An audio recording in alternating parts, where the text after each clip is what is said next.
अनोखं नातं भाग 2. आपल्या घरामागच्या रोड नंबर 7 वरचं मोठं हॉस्पिटल. मी तिथेच आहे, लवकर ये. इतकं बोलून आरोही रडत रडत बेशुद्ध पडली. फोन खाली पडला. मृणाली एक क्षणही न थांबता धावत अथर्वकडे गेली. दादा लवकर चल, ती घाबरून म्हणाली. ते लोक वहिनी आणि तिचं बाळ मारत आहेत. कोण लोक? अथर्व हादरून म्हणाला. त्यांचे दादा वहिनी. त्यांना तिचं दुसरं लग्न करायचं आहे म्हणून गर्भपात करत आहेत. वहिनी खूप रडत होत्या. डॉक्टरांनी त्यांना भूल दिली आहे. ती रडत म्हणाली. दादा प्लीज चल, वहिनी त्या बाळाशिवाय मरून जातील. आता पुढे. अथर्व आणि मृणाली दोघेही घाईघाईने हॉस्पिटलमध्ये पोहोचले. ऑपरेशन थिएटरच्या बाहेर आरोहीचे भाऊ रोहन आणि त्याची पत्नी उभे होते. त्यांना पाहताच अथर्व संतापून म्हणाला, तुमची इतकी हिंमत कशी झाली, आरोहीची संमती न घेता तिचा गर्भपात करण्याची? त्यांनी काही बोलायच्या आतच अथर्वने त्यांना बाजूला ढकललं आणि तो थेट ऑपरेशन थिएटरमध्ये घुसला. आरोही तिथे बेशुद्ध अवस्थेत पडली होती. अथर्वने तिला आपल्या बाहुपाशात उचललं आणि बाहेर निघू लागला. तेवढ्यात डॉक्टर ओरडत म्हणाल्या, हे तुम्ही काय करताय? मी आत्ता गार्डला बोलवते. अथर्व संतापून मागे वळला. तुम्ही गार्डला बोलवा आणि मी आत्ता पोलिसांना फोन करतो आणि त्यांना सांगतो की तुम्ही या मुलीची परवानगी न घेता बेकायदेशीररित्या लिंग तपासणी करून ऑपरेशन करत आहात. डॉक्टर घाबरल्या. हे तुम्ही काय बोलताय? मी असं काहीच केलं नाही. ह्या मुलीच्या घरच्यांनाच हे बाळ नको आहे. ते या बाळाला नाजायज म्हणत आहेत, म्हणून मला हे करावं लागलं. अथर्व जोरात ओरडला. नाजायज? कोण म्हणाले ह्या बाळाला नाजायज? हे माझ्या भावाचं, आदित्याचं बाळ आहे आणि ही मुलगी हे बाळ ह्या जगात आणू इच्छिते, असं म्हणत तो संतापात बाहेर निघाला. जाताना त्याने रोहन आणि त्याच्या पत्नीला रोखून पाहिलं. तुमच्याशी मी नंतर हिशेब चुकता करीन, तो मृणालीला म्हणाला. मृणाली, गाडीचं दार उघड, तू मागे बस. अथर्वने आरोहीला मागच्या सीटवर सावकाश झोपवलं. गाडी सुरू केली आणि रस्त्यातच आपल्या कुटुंबीय डॉक्टरांना फोन करून घरी यायला सांगितलं. घरी पोहोचताच सगळे घाबरून गेले. काय झालं हिला? अथर्वने आरोहीला पुन्हा आपल्या बाहुपाशात उचललं आणि तिच्या खोलीत नेऊन झोपवलं. थोड्याच वेळात डॉक्टर आल्या. अथर्वने त्यांना सगळा प्रकार सांगितला. डॉक्टरांनी औषध दिलं आणि म्हणाल्या, थोड्या वेळात हिला शुद्ध येईल. बाळ सुरक्षित आहे, पण ही खूप मानसिक तणावात आहे. पुढचे काही दिवस तिला खूप आनंदी ठेवण्याचा प्रयत्न करा. जे घडलं ते बदलता येणार नाही, पण पुढे शांत राहणं महत्त्वाचं आहे. काही अडचण वाटली तर लगेच मला कळवा, असं सांगून डॉक्टर निघून गेल्या. सगळे खाली हॉलमध्ये बसले. अथर्व आणि मृणाली मात्र आरोहीच्या खोलीतच खुर्च्यांवर बसले होते. मृणाली म्हणाली, दादा तू इथेच बस, मी सगळ्यांसाठी चहा करते. ती चहा करायला गेली. तेवढ्यात आरोही बडबड करू लागली. अथर्व तिच्याजवळ गेला. काय झालं? काही हवाय का? आरोही घाबरून उठली. त्याच्या शर्टला घट्ट पकडलं आणि रडत म्हणाली, माझं बाळ वाचवा, प्लीज माझं बाळ वाचवा. असं म्हणत म्हणत ती पुन्हा बेशुद्ध पडली. तेवढ्यात मृणाली धावत आली. अथर्व दादा काय झालं? मी आरोहीचा आवाज ऐकला. अथर्व तिच्याकडेच पाहत राहिला. कसं कुटुंब आहे यांचं, ज्यांना हिची वेदनाच दिसत नाही? त्याने लगेच डॉक्टरांना फोन केला आणि सगळी परिस्थिती सांगितली. डॉक्टर म्हणाल्या, घाबरण्याचं कारण नाही, हे औषधांचा परिणाम आहे. बाळाबद्दल तिला खोल मानसिक धक्का बसलाय. आज रात्रभर तिला एकटी सोडू नका. मी उद्या सकाळी येऊन तपासते. ठीक आहे डॉक्टर, धन्यवाद, अथर्व म्हणाला. फोन ठेवून तो मृणालीला म्हणाला, आज रात्री आपण दोघंही इथेच थांबायचं, तिला एकटी सोडायचं नाही. हो दादा, मृणाली म्हणाली. सगळे जेवायला बसले असताना समीर हळूच आरोहीच्या खोलीत आला. तो चुकीच्या हेतूने तिच्याकडे झुकत होता. तेवढ्यात मृणाली तिथे पोहोचली. हे तू काय करतोयस? ती संतापून म्हणाली. मी फक्त श्वास चालू आहे की नाही ते पाहायला आलो होतो. मृणाली रागाने म्हणाली, इथे सगळे आहेत तिची काळजी घ्यायला आणि आज मी आणि अथर्व दादा इथेच झोपणार आहोत.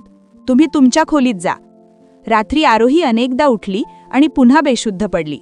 मृणाली तिच्या शेजारी झोपली होती आणि अथर्व संपूर्ण रात्र खुर्चीवर बसून जागा होता. सकाळी आरोहीला शुद्ध आली.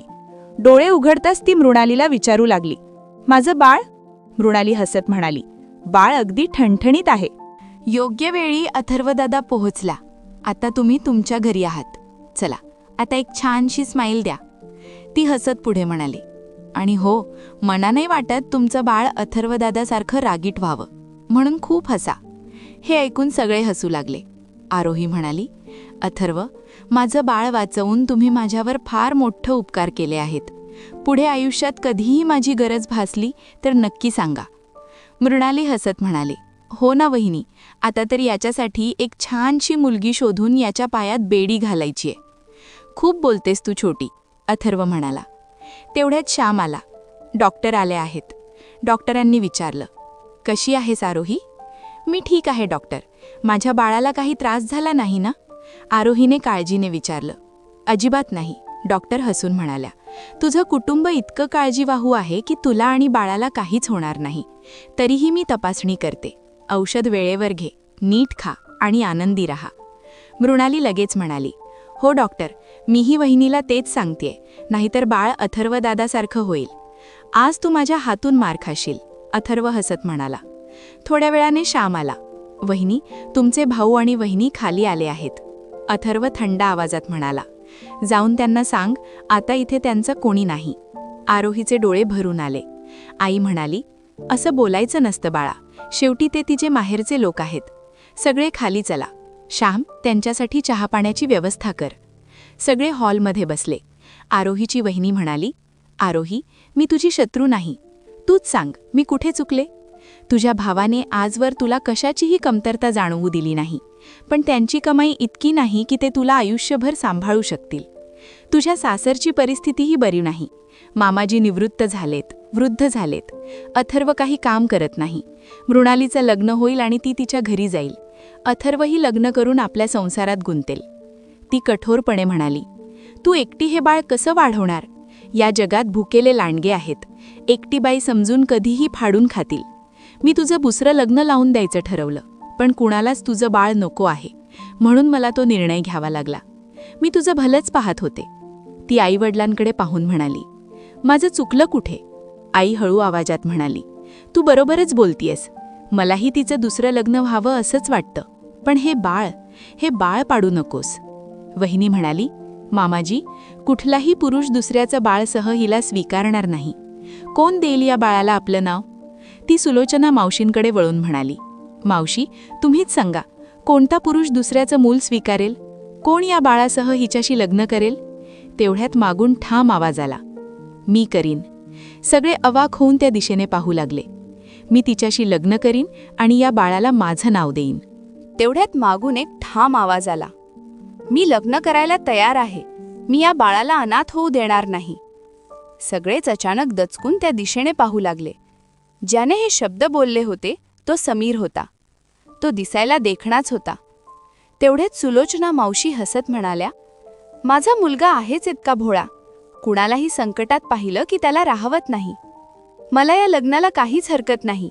मी पूर्णपणे तयार आहे. आपण सगळे मंदिरात जाऊन यांचा लग्न लावून देऊया. पंडितांची बोलून शुभ मुहूर्त काढूया. मात्र लगेचच समीरने मध्येच बोलत म्हटलं, आई, मला या सगळ्या फेऱ्या चक्रांमध्ये अडकायचं नाही. मला फक्त देवाचा आशीर्वाद आणि तुमच्यासारख्या मोठ्यांचा आशीर्वाद हवा आहे. त्याच्या बोलण्याने सगळेच आनंदी झाले. इकडे मृणाली आरोहीला खोलीत देऊन आली आणि म्हणाली, वहिनी, तुम्ही नकार का नाही दिलात? मला समीर दादा अजिबात आवडत नाहीत. आरोही काहीही न बोलता शांतपणे बसून होती. तिकडे दुसऱ्या खोलीत सुलोचना मावशी आपल्या मुलाला ओरडत होत्या, अरे, तुझी अक्कल फिरली आहे का? विधवा आणि एका बाळाची आई असलेल्या बाईशी लग्न करायचं म्हणतोस? अरे देवा, असा दिवस पाहायच्या आधी मला का नाही उचलून घेतलंस? समीर शांतपणे म्हणाला, आई, तू किती भोळी आहेस. माझं म्हणणं एवढंच आहे की एकदा लग्न झालं की बाळही पळेल आणि घरकाम व तुझी सेवा करायला आपल्याला एक कायमची कामवाली मिळेल, आरोहीच्या रूपात. सुलोचना मावशी आश्चर्याने त्याच्याकडे पाहत म्हणाल्या, अरे वा, तू तर फारच शहाणा झालास. माझ्या डोक्यात तर हा विचारच आला नव्हता. ही सगळी चर्चा घरातला नोकर श्याम ऐकत होता. तो थेट जाऊन आरोहीला म्हणाला, वहिनी, हे लग्न अजिबात करू नका. हे लोक फार वाईट आहेत. आणि त्याने ऐकलेली सगळी गोष्ट तिला सांगितली. आरोही काहीच बोलली नाही. श्याम तिथून निघून गेला. तो गेल्यावर आरोही बाल्कनीत गेली. वर आकाशाकडे पाहत ती रडत म्हणाली, देवा, मी तुझं काय वाकडं केलं आहे? तू मला एवढी मोठी शिक्षा का देतोयस? आधी माझे आई वडील हिरावून घेतलेस, मग माझा नवरा, आणि आता माझ्या बाळालाही हिरावून घ्यायचं ठरवलंस का? माझं असं काय चुकलं? क्षणभर थांबून ती कुजबुजली. पण आता नाही, आता सगळं संपवते. ना मी राहीन ना कुणाला त्रास होईल. तिने हाताची नस कापली आणि तिथेच कोसळली. आरोहीने इतका मोठा निर्णय घेतला, पण पुढे काय होणार? आरोही वाचेल का? तिचं बाळ सुरक्षित राहील का? समीरचं खरं रूप सगळ्यांसमोर येईल का? आणि अथर्वला ही गोष्ट कळली तर तो काय करेल? हे जाणून घेण्यासाठी पुढील भाग नक्की बघा. तुम्हाला काय वाटतं? पुढे काय घडायला हवं? तुमचं मत नक्की कॉमेंटमध्ये लिहा. जर तुम्हाला ही कथा आवडली असेल तर व्हिडिओला लाईक करा आणि अशाच इमोशनल आणि रोमांचक कथा ऐकण्यासाठी चॅनलला सबस्क्राईब करायला विसरू नका. धन्यवाद.